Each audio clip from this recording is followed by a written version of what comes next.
They waited helplessly. Then the Deathworlders of Earth appeared.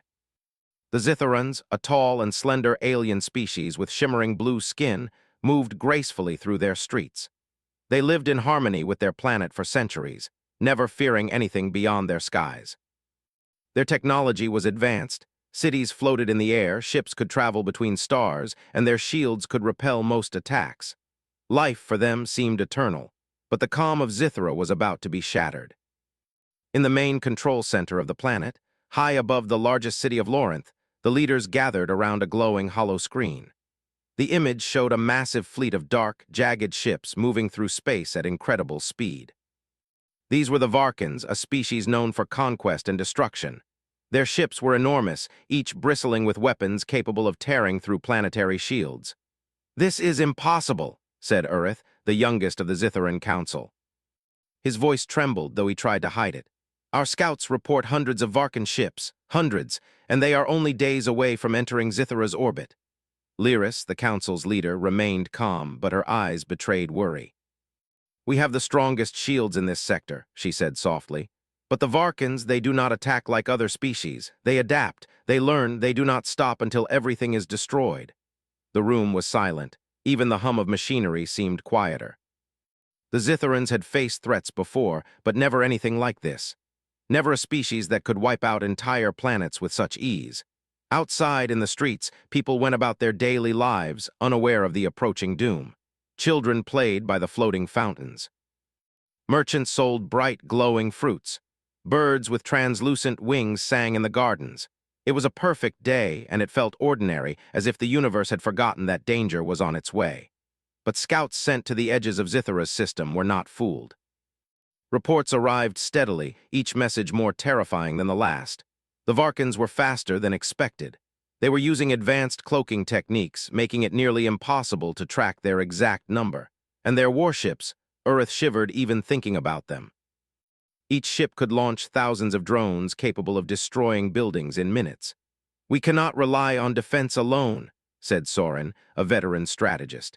"If they arrive as the scouts predict, our shields may hold for hours, perhaps a day. But eventually they will break through. Our people, they may not survive." Panic began to rise within the council. Zitharans were not accustomed to fear. They were intelligent, disciplined, and calm under pressure. But now the thought of their civilization ending was overwhelming. "Evacuation," suggested one council member. "We cannot hold the cities. We must move the population underground. Or," his voice faltered, "we must abandon Zithara completely." Urith shook his head. "We have nowhere to run. Every nearby system is either uninhabitable or under Varkan control. If we leave, they will follow. There is no safe place left." The council debated strategies for hours, but no solution felt certain. Each option seemed worse than the last. Meanwhile, the fleet drew closer and anxiety spread among the people. In the lower districts, civilians began noticing unusual movements in the sky. Small, scout-like ships appeared first, silent and swift. They hovered over cities, scanning, probing, and marking targets. Panic started quietly at first, then grew like wildfire. Families gathered, holding their children tightly. Shops closed early. Public transportation stopped. Every citizen of Zithara began to realize what was coming. At the Zitharan Academy of Defense, young trainees watched the news with fear. They had trained their whole lives for combat, but no training could prepare them for an enemy like the Varkans. "Are we going to die?" whispered a boy with silver hair. A girl beside him, clutching a small device, shook her head. "I don't know, maybe, but we have to try. We have to fight, right?" The boy nodded, but even he could not hide his fear. Meanwhile, in the central command, Urith and Soren were coordinating what defenses they could. Shield generators hummed louder than ever. Weapons were activated, ready to repel attacks. Still, every calculation showed that Zithara could not survive more than a single day under a full Varkan assault. "We may not win," Urith said quietly to Soren. "But we cannot just wait to die. We must prepare as if we can." Soren nodded grimly. "Hope is all we have left, and the courage to act." As the sun set behind the mountains, casting long shadows across the floating cities, the Varkan fleet entered Zithara's outer orbit. At first it appeared like a single dark line against the violet sky. But slowly the line grew, revealing thousands of ships. Their jagged silhouettes made the Zitharans' stomachs turn. No one spoke, even the wind seemed to pause. Prepare the citizens for shelters, Lyris ordered. Activate all defenses. This is the moment we have trained for, but never hoped to face. In homes across Zithra, people huddled together. Families whispered prayers, some in ancient languages, some in the simple hope that someone somewhere would help them survive. The streets emptied, leaving only the hum of machinery and the distant sound of Varkan scouts probing the planet's defenses. And then, as night fell, a strange calm settled. It was not peace, but a silence that came before chaos. The people waited helplessly, not knowing whether the next moment would bring survival or death. Urith stood on the observation balcony of the Central Command. His hands rested on the rail as he watched the enemy fleet reflect the light of Zithra's twin suns. His heart pounded.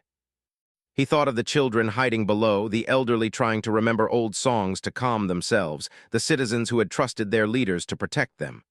"What chance do we have?" he asked no one in particular. Soren stepped beside him. "Not many," he admitted. "But even the smallest chance is better than none. We fight, and we fight with everything we have. Even if it is not enough, we will show them that Zithra does not surrender quietly." Urith nodded, feeling a spark of determination. It was faint, almost invisible in the shadow of fear, but it existed. In that quiet night, as the Varkan ships cast their shadows over Zithra's cities, the people waited. They waited helplessly, unsure if anyone could save them. But somewhere far beyond their system, an unknown presence stirred.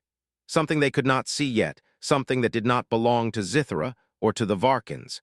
It was the beginning of a story they could not imagine, a story that would change everything. The calm before the storm had ended. The waiting had begun. The twin suns had vanished below the horizon, leaving Zithra in an uneasy twilight. The city lights shimmered against the violet sky, but their glow seemed weak against the shadow of the approaching fleet. Thousands of jagged Varkan ships now hovered in orbit, like dark teeth ready to bite. The air seemed heavy, and even the wind that usually danced through the floating gardens carried an unusual chill. From the observation decks of the Central Command, Urith and Soren watched as the Varkans made their first move. Scout drones descended, small but fast, scanning the cities, the mountains, and the forests. Their sensors emitted strange pulses that made the Zithran machines flicker. "They are probing us," Soren said, his voice tight. "They want to know where we are weakest, and when they find it, they will strike." Urith's jaw tightened. "How long before the main fleet lands?" Soren tapped a console. "Hours at most. Our shields may hold for now, but the Varkans are not like other invaders. They will adapt, learn, and destroy anything in their way. We cannot wait. We must act." Across the cities, alarms began to ring. Families were hurried into shelters. Schools emptied, marketplaces were abandoned, and the floating transport networks were shut down. For the first time in centuries, the Zithrans truly felt fear. On the surface, Varkan troops began landing. Unlike their ships, these soldiers were not massive brutes, but highly trained warriors with strange, flexible armor. They moved with eerie precision, their weapons capable of melting Zithran materials in seconds. At first, the Zithran defense units tried to fight back. Laser turrets fired, and drones soared into the sky, intercepting some of the landing forces. But it became clear quickly that the Varkans were faster, smarter, and more coordinated than anything they had faced. Every time a turret fired, the Varkans adjusted. Every time a trap was set, they avoided it. Urith watched from the command balcony as city walls, designed to withstand meteor strikes, began to crack under the Varkan assault. People screamed from below, and emergency sirens wailed, adding a chaotic symphony to the night. "They are too strong," whispered a Zithran soldier, gripping her weapon tightly. "Nothing we do stops them." Soren's eyes were cold but focused. "Then we do what we always do. We survive even if it costs everything." In one of the lower districts, a family huddled in their shelter. The father, Kyril, held his daughter close. She was only 8 years old, her large violet eyes wide with fear. "Will they hurt us?" she asked, her voice trembling. Kyril kissed her forehead. "We don't know. But we will do everything to protect you. We have to believe that someone somehow will help us." Even as he spoke, the sounds of destruction echoed above. Buildings trembled as Varkan dropships landed and soldiers spread through the streets. Fires erupted in some districts, and the smell of burnt materials filled the air. It seemed inevitable that Zithra would fall. Back in the command center, Urith and Soren tried everything their technology allowed. Shield generators were reinforced, defensive drones redirected, and automated turrets recalibrated. But for every move, the Varkans adapted immediately. Their attacks were relentless, precise, and merciless. "This is hopeless," muttered one officer, tears forming in his eyes. "We cannot stop them. We are going to lose everything." Soren's face hardened. "Do not say that. Losing is not an option if we are still standing. Fight, survive, protect whoever you can. That is all we can do." Hours passed, and the night grew darker. The Varkans' advance was unstoppable. Entire districts fell, and Zitherans hid underground, praying, shaking, or quietly sobbing. In the command center, Urith felt the weight of despair like a stone in his chest. He could see no way to save his people. And then a signal appeared on the monitors. Strange readings, unlike anything they had seen before. Ships were entering Zithara's system, but their signatures were not Varkan. They were smaller, faster, and had a strange pattern of energy that made their approach almost invisible to standard sensors. What is that?" Urith asked, his voice barely audible. Soren studied the screen, his brow furrowing. "I don't know. It doesn't match any species in our records, but they are moving fast, faster than anything we have seen." The alien leaders watched silently as the unknown ships approached. There was a mix of fear and hope in their eyes. Could these be allies, or perhaps another enemy? Meanwhile, on the surface, the battle continued. Zitharan soldiers fought bravely, but every engagement ended the same way. The Varkans pressed forward, crushing defenses, taking territory, and leaving destruction in their wake. Families watched from hiding, wondering if anyone could turn the tide. Then, from above the main battlefield, small human-shaped figures began to appear. They moved with speed and precision that no Zitharan or Varkan had ever seen. Their suits were dark but reinforced, their weapons strange yet powerful. Unlike the Varkans, they did not move as a single army. They spread out, adapted to the terrain, and struck where the enemy was weakest. The Zitharans froze, unable to believe their eyes. These were humans, Deathworlders they later would learn from a planet called Earth, a world known across galaxies for its dangerous environments and deadly wildlife. Humans were not supposed to survive so easily, yet here they were, descending from the sky, appearing in the midst of a hopeless battle. The humans did not hesitate. They attacked with a combination of tactics that seemed reckless but worked perfectly. One group used high-speed gliders to drop explosives on Varkan supply lines. Another group sneaked through ventilation tunnels and disabled weapon systems from within. Others coordinated in teams, covering each other as they eliminated enemy soldiers. Zitharans watched in awe. They had weapons far more advanced than humans, yet these newcomers used creativity, instinct, and boldness to turn small skirmishes into victories. Even the strongest Varkan units were being pushed back. In one street, a human named Lieutenant Jax led a small squad. With lightning reflexes, they dodged energy blasts, set traps using nearby debris, and neutralized Varkan soldiers with precision strikes. A Zitharan family hiding nearby could hardly believe it. They peeked from a crack in the wall and whispered, Are they gods?" Urith, watching the battlefield through live feeds, felt a mixture of relief and disbelief. They are fighting like nothing I have ever seen. How is this possible?" Soren's gaze remained steady. "They are Deathworlders, survivors, humans. On their home planet, they learned to survive in the most dangerous conditions. They are not afraid of death, not in the same way we are. That is why they are here, and that is why they fight." The humans continued their assault. They did not wait for orders from the Zitharans. They acted independently, reading the battlefield with intuition and adapting instantly. They freed trapped civilians, destroyed Varkan drones, and turned ruined buildings into fortresses. Zitharan soldiers, inspired by these actions, began to fight again with renewed courage. The presence of the humans gave them hope, a hope they thought was lost forever. The Varkans, for the first time, seemed uncertain. Their attacks became less coordinated as they encountered the relentless, unpredictable humans. The creatures they had planned to crush effortlessly were now being hunted by beings who refused to die, refused to retreat, and refused to surrender. Night turned into a deep, starry darkness. Fires still burned in parts of the city, but a strange energy pulsed across the battlefield. For the first time, Zitharans began to believe that survival was possible. And somewhere above, Lieutenant Jax and his squad prepared for the next wave. They knew this battle was far from over, but they also knew one thing. As long as humans fought, no alien could feel completely safe, even a powerful species like the Varkans. The Zitherans, hiding and watching, whispered among themselves, "The Deathworlders of Earth, they have come to save us. They have come when all hope seemed lost." Urith, looking over the balcony once more, allowed himself a faint smile. The tide was turning. For the first time that night, he felt a spark of hope. Perhaps, just perhaps, Zithra would survive. The battle had begun in earnest, and the Varkans would soon realize that the planet they thought was defenseless had just met a force they could not predict. Somewhere far from Zithra, the humans continued their advance. They were not just warriors. They were survivors, born from a planet that had trained them to fight, endure, and overcome. And now the Varkans were about to learn why humanity was called the Deathworlders.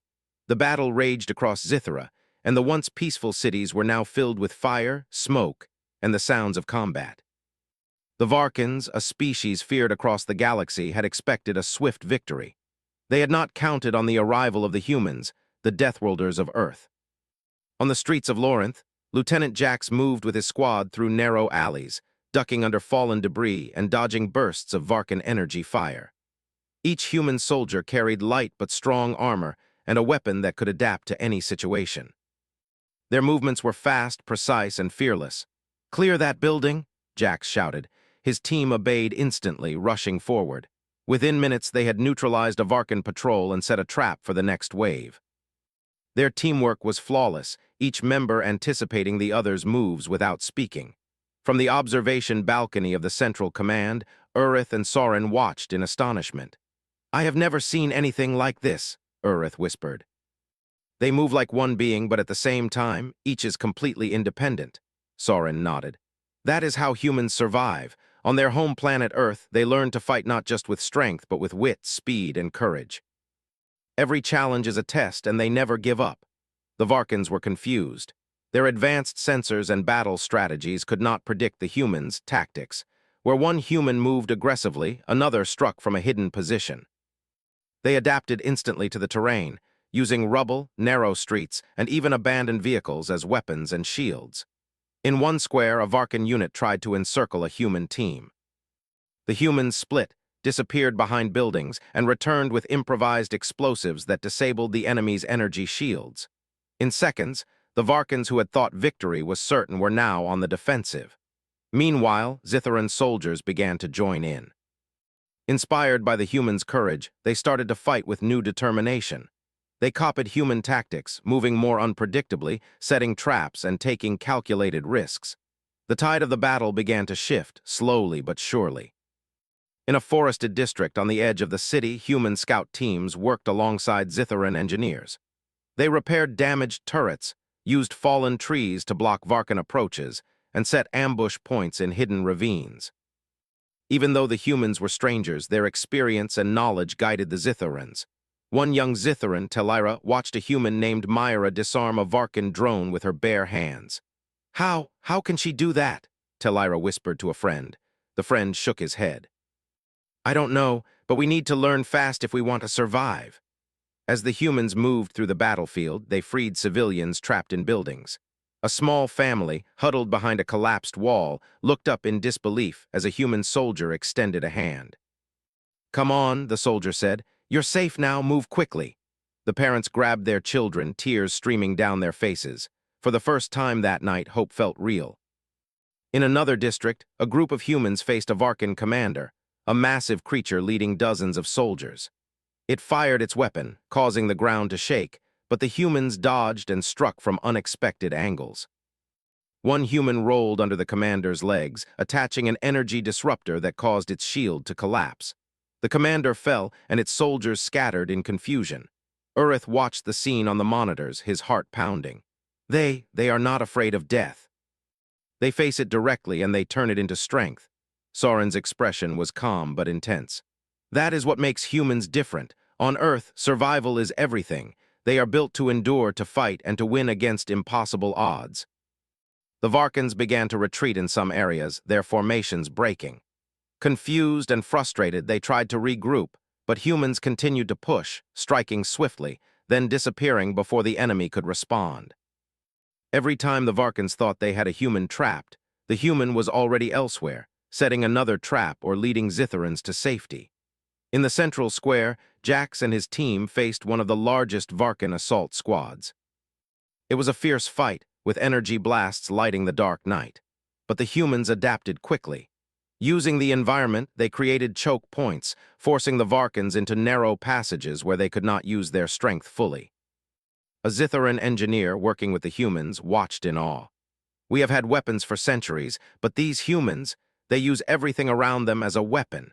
Even the smallest thing can destroy a Varkan if used correctly. Fires burned across the city, but humans moved through them without hesitation. Where Zitharans had hidden, the humans advanced. Where Varkans had expected surrender, the humans struck.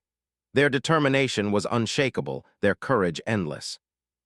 Urith felt a stirring of pride mixed with hope. For the first time, he believed that Zithara might survive. The humans were not just helping, they were inspiring his people to fight beyond their limits. Meanwhile, in the upper districts, Varkan war machines moved into position, but humans had anticipated this. Using improvised gliders and high-speed maneuvers, they disrupted supply lines and destroyed the machines before they could fire effectively. The Varkans, once confident of victory, now faced a relentless, unpredictable enemy they could not understand. Even the Zitharan Council was amazed. Lyris, normally composed and calm, could not hide her astonishment. "They are incredible," she whispered. "I have studied hundreds of species, and none can survive like this. Humans, they are something else entirely," Soren nodded. "And they are here to help us, not conquer us. That is why they fight differently. They value life, but they will not hesitate to destroy anything that threatens it." Hours passed, and the Varkans' advances were slowing. Their soldiers were confused, their commanders frustrated. In areas where they had expected quick victories, humans and Zitharans now held strong positions. The battle was far from over, but the sense of despair that had filled Zithara's cities had lifted slightly. In one destroyed square, a human medic tended to Zitharan civilians wounded by the Varkans. "Stay still," she said calmly, even as explosions rocked nearby buildings. "You are going to be fine, just breathe." A child looked up at her with wide eyes. Who are you?" "I'm one of the Deathworlders of Earth," she replied, giving a reassuring smile. "We are here to help you survive." The child's mother hugged her tightly, tears flowing freely. Thank you so much. We thought we were lost." Jax, observing from another area, radioed his squad. "Keep moving, push them back, but protect the civilians. Every street we hold is one more place they cannot take. We fight for them and for all of Zithara." The humans continued their relentless advance, showing no fear, no hesitation, and no weakness. Their presence had changed the battlefield. The Varkans, once unstoppable, now faced resistance they could not predict, led by beings who had survived the deadliest conditions on a planet called Earth. As dawn approached, the Varkans were forced to pull back in multiple districts. Fires still burned, but humans and Zitharans held strong positions. They were battered but not defeated. The city, once full of despair, now carried the spark of hope. Urith stood on the balcony once again, looking over the streets. They may actually save us," he whispered, unable to hide his awe. Soren placed a hand on his shoulder.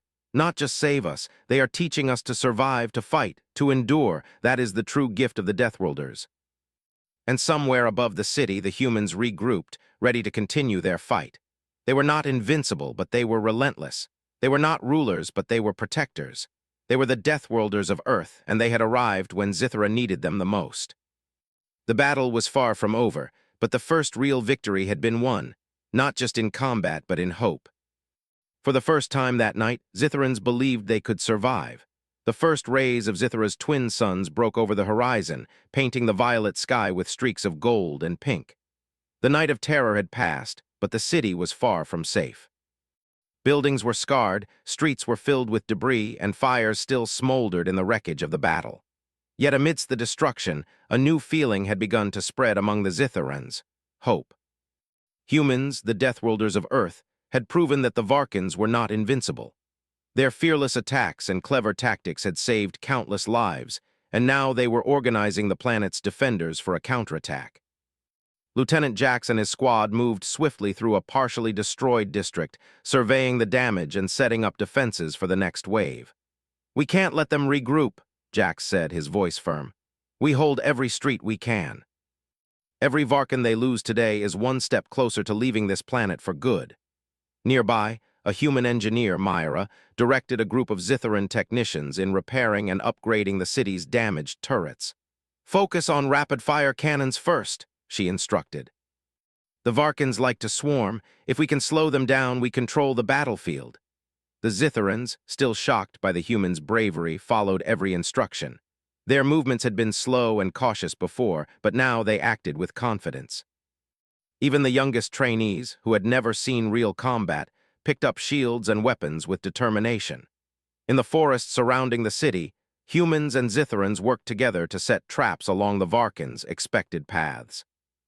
Pitfalls were camouflaged, energy nets were hidden under foliage, and explosives were placed in choke points. Humans taught Zitharans to read the terrain and predict enemy movements, a skill the aliens had rarely considered. "Remember," Jack said to a group of Zitharan soldiers, "the Varkans fight with their heads. We fight with our heads and our hearts. Anticipate, adapt. Never give them an easy target." The Varkans were not idle. They regrouped in orbit, sending reinforcements and heavy assault machines to the planet's surface. Their massive warships began firing energy cannons toward strategic positions, flattening buildings and cutting off roads. But the humans were ready. Using mobile platforms and high-speed gliders, they intercepted the heavy machinery, disabling some and forcing others to retreat. Varkan soldiers attempting to advance on the ground were met with a combination of guerrilla attacks, traps, and precise energy blasts. The humans struck quickly, disappeared, and returned from unexpected angles, leaving the Varkans confused and frustrated. In the city center, a human medic named Lena ran between shelters, treating wounded Zitharans and civilians. "Stay calm," she said to a young Zitharan boy with a scraped arm. "We're not leaving anyone behind. You're safe now." The boy looked up at her with wide eyes. You saved us before," he said, his voice trembling. "We're here to protect you," Lena replied with a soft smile. "Just keep moving and stay close to the others." Meanwhile, Jax and his squad faced one of the largest Varkan units yet. It was led by a commander, a massive armored brute with a weapon that could fire hundreds of energy blasts per minute. But the humans did not falter. Using their knowledge of tactics and the environment, they split into teams, striking from multiple directions. Some set traps, others drew the commander's attention, while a few disabled its weapon systems. The battle was intense, and explosions rocked the streets, but humans prevailed. The Varkan commander was forced to retreat, its soldiers scattered. Zitharan onlookers cheered quietly from the shadows, amazed at the humans' skill. Urith, observing from the central command, could hardly believe what he saw. They are unstoppable. I have never witnessed a species fight like this." Soren, standing beside him, nodded. "That is the way of humans." On their home planet Earth, they survived against predators, disasters, and wars. Their strength is not just in weapons. It is in courage, adaptation, and determination. With the humans leading, Zitharans began to fight more effectively. Soldiers who had once been hesitant now moved confidently through the streets, inspired by the humans' actions. They set traps, coordinated attacks, and defended key positions with renewed energy. In one district, a team of humans worked with Zitharan engineers to repair energy shields around a critical water facility. If the Varkans captured it, they could poison the city's water supply. Within hours, the shields were restored and fortified. Human soldiers stood guard, and Zitharans assisted, learning how to maintain and operate the advanced systems. The Varkans, realizing that their simple strategy of overwhelming the city would not work, tried new tactics. They sent in heavily armored assault squads and advanced drones to bypass the humans' traps. But the humans were always ready. They adapted to every change, countering attacks with creativity and precision. Jax radioed to other human squads. "Move to the southern approach. They are trying to flank us. Use the terrain, keep the civilians safe. Every street we hold counts." The southern approach was dense with forest and hills. Varkans assumed humans could not operate there, but humans thrived in difficult terrain. Using their gliders, grappling tools, and climbing skills, they positioned themselves above enemy lines. When the Varkans advanced, they were met with devastating precision attacks from all sides. In the chaos, Zitharans learned quickly. Young soldiers and civilians were taught how to spot ambush points, move silently, and coordinate in teams. Every victory built confidence, and every Varkan they pushed back strengthened the bond between humans and Zithorans. By midday, the battle had turned significantly. The Varkans' advance was slowed to a crawl. Their soldiers were exhausted, confused, and demoralized. The humans, meanwhile, continued to strike strategically, never exposing themselves unnecessarily, but always staying one step ahead. In one of the city's largest squares, Jack stood beside Urith and Soren. "We've made progress," he said, "but this fight is far from over. They will try again, be ready." Urith nodded. "They are stronger than we imagined, but now we have hope." "You've given us more than that. You've taught us how to fight. For the first time, I believe we can survive this." Soren's eyes scanned the horizon. "And not just survive. With these humans, we can win. We can push them back and reclaim our planet." The humans continued to move across the battlefield with calm precision. They were not reckless, but fearless. They adapted to every new challenge, turning rubble into cover, abandoned vehicles into weapons, and destroyed buildings into strongholds. Each step they took was a lesson for the Zithorans, teaching them courage, ingenuity, and resilience. By late afternoon, the Varkans were forced to retreat in multiple districts. The humans and Zithorans held their ground. Fires were being controlled, civilians were safe, and strategic positions were regained. The city, though damaged, was far from lost. Urith stood on the central balcony once again, looking over the city with relief. "The humans, they have done more than fight. They have given us hope." Soren placed a hand on his shoulder. "Hope is the most powerful weapon of all, and now Zithra has it in abundance. The Varkans will think twice before attacking a planet defended by Deathworlders." In the evening, as the twin suns set once more, humans prepared for the night. They reinforced positions, trained Zithorans, and set up traps for any remaining Varkan forces. The alien invaders were not yet defeated, but the first major turning point had been achieved. The Zithorans, who had once felt helpless and terrified, now moved with purpose.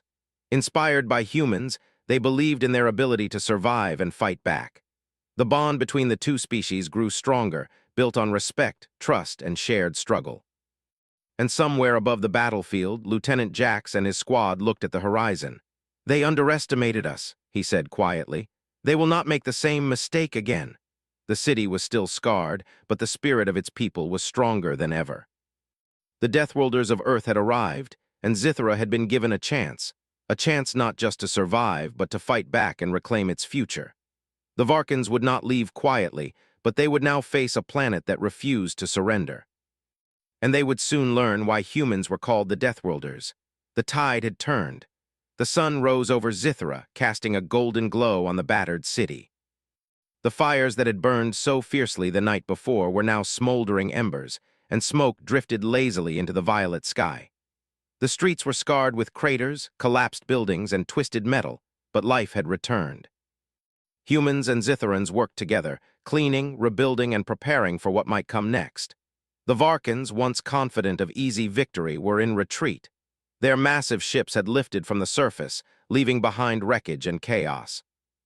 On the battlefield, small pockets of resistance continued to fight, but the humans moved efficiently, disabling remaining threats and ensuring no Varkan soldier could regroup unnoticed. Lieutenant Jax surveyed the scene with a careful eye. His squad moved through the city, checking each district, ensuring civilians were safe and that no traps or hidden enemies remained. "Keep moving," he said over the comms. "Clear every street, every building. They may try to sneak back." Human engineers worked with Zithoran technicians to repair energy shields and fortify key locations. "This is just in case," said Myra, adjusting the settings on a shield generator. "The Varkans won't give up easily. But with proper defenses, we can handle anything they throw at us." Zithoran soldiers, inspired and trained by humans, moved confidently through streets that had once been their worst nightmare. They set traps, guarded civilians, and even ventured into damaged Varkan positions to reclaim technology and resources. The lessons they had learned over the past 2 days had transformed them. Fear had been replaced by courage, panic by purpose. In one large square, a group of humans and Zithorans worked to clear rubble from a collapsed shelter. Families trapped beneath were rescued, crying and embracing their saviors. The humans moved with calm precision, giving orders where needed, yet allowing the Zithorans to participate fully. Every action was a teaching moment, and the Zithorans absorbed every lesson quickly. Urith and Soren stood on the central observation balcony, watching the city slowly come back to life. "I can hardly believe it," Urith said. "2 days ago we thought Zithra would fall. Now—" His voice trailed off, awe-filled. Soren nodded. "Now we have hope." Humans do not just fight. They teach, inspire, and lead. They have changed the way we see ourselves and our chances of survival. The humans moved next to strategic positions near the Varkans' retreat. Their tactics were brilliant. They did not pursue recklessly but anticipated enemy movements, cutting off escape routes, disabling remaining weapons, and preventing reinforcements from reaching the battlefield. Even the smallest squads of humans seemed to know exactly what to do everywhere at once, turning chaos into order. A Zitharan soldier, Telira, followed a human named Rex through a narrow alley. "How do you know what to do all the time?" she asked, amazed. Rex smiled slightly. "We learn fast. On Earth, we survive by thinking, adapting, and never giving up. No matter what happens, we find a way." Telira nodded, understanding for the first time what it meant to fight like a Deathworlder. "I want to fight like that too," she said. "Then watch, learn, and practice," Rex replied. "That's how it starts." By midday, the Varkans' main force had retreated completely from the city. The streets were quiet except for the work of humans and Zitharans clearing debris and securing the area. Civilians emerged from shelters cautiously, their faces still pale, but now filled with gratitude and awe. They looked upon the humans with reverence, whispering among themselves about the strange and powerful beings who had arrived when all hope seemed lost. In the central square, Urith addressed a group of citizens and soldiers. "Today, we have survived because of the courage of strangers from another world," he said, gesturing to the humans. "They fought alongside us, taught us, and showed us that no enemy is too strong if we face it with courage and unity. Let this be the beginning of a new chapter for Zithra." The humans, standing silently nearby, allowed the Zitharans to speak. They did not seek praise or glory. Their goal was not to rule, but to protect, to teach, and to inspire. Lieutenant Jax stepped forward. "We came here because we could not ignore your struggle," he said. "Your planet was in danger and you needed help, but we are not leaving you helpless. We will teach you to defend yourselves, to survive any threat, and to fight alongside us if the need arises. You are strong, stronger than you realize, and together you can face anything."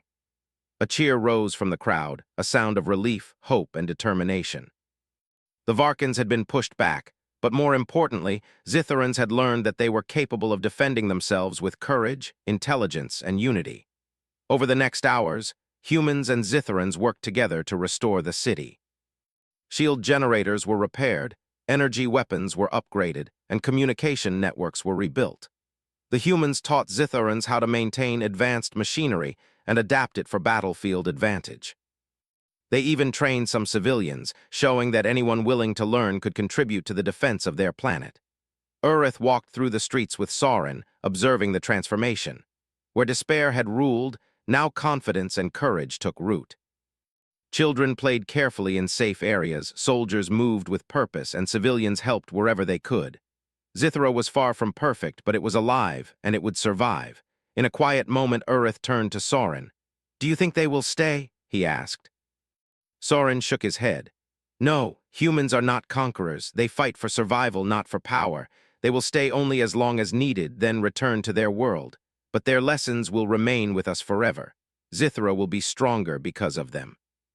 Even the Varkans, in retreat, would remember this day. They had underestimated the Deathworlders, assuming a planet like Zithra could be crushed easily. They had not accounted for humans, the survivors of a world that trained its people to endure the deadliest conditions imaginable. By evening, the city was quiet. Fires had been extinguished, and the last of the Varkan stragglers were captured or neutralized. Humans and Zitharans gathered in the central square to take stock of what had been lost and what had been saved. There was grief for those who had died, but it was mixed with a growing pride and hope. Lieutenant Jax addressed the crowd. "Zithra has survived not because of luck, but because its people fought, adapted, and learned.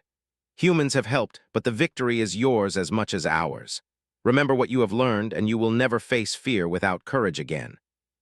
Urith stepped forward, addressing both humans and Zitharans. "Today, we are not just survivors, we are a united force. We have seen the strength of humanity, and we have discovered the strength within ourselves. Together, we can face the future, whatever it may bring."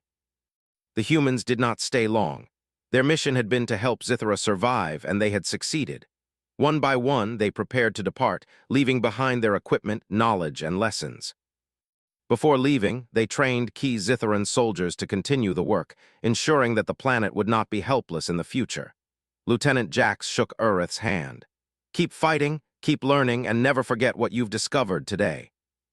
You have the courage and the intelligence to protect your world, and if the galaxy ever threatens you again, remember, you are not alone." As the humans boarded their ships, the citizens of Zithra gathered to watch. The ships lifted off smoothly, disappearing into the stars, leaving behind a planet that had been saved, strengthened, and inspired. In the days that followed, Zitharans rebuilt their cities with renewed determination. They integrated the lessons taught by humans into their defense systems, their training programs, and even their daily lives. They were no longer a species that waited helplessly. They were survivors, warriors, and protectors of their world. Urith stood on the observation balcony one final time, looking at the city below. The fires were gone, the streets were active, and the people moved with purpose. He smiled, knowing that Zithra would never be the same. Sauron joined him, placing a hand on his shoulder. "The humans have left, but their presence will remain. Zithra has learned to fight, to endure, and to thrive. That is the legacy of the Deathworlders." And somewhere beyond the stars, the humans returned to their own world, Earth. They carried with them the memory of a planet they had helped save, a people they had inspired, and a story that would travel across the galaxy. Zithra would face new challenges, new enemies, and new dangers, but now it was ready. The people had been taught courage, strategy, and survival. They had been shown that even the most helpless situations could be overcome with unity, determination, and the spirit to fight. The Deathworlders of Earth had come. They had turned the tide. And Zithra, once trembling in fear, now stood tall, ready to face whatever the universe might throw at it. For the first time, the people of Zithra knew that survival was not just about shields or weapons. It was about courage, intelligence, and the will to never give up. The story of that battle would be remembered for generations. A story of despair turned into hope, fear turned into courage, and helplessness turned into triumph. And in every telling, there would always be the same lesson. When humans arrive, no enemy, no matter how powerful, is unbeatable. The galaxy had witnessed the strength of the Deathworlders, and Zithra would never forget.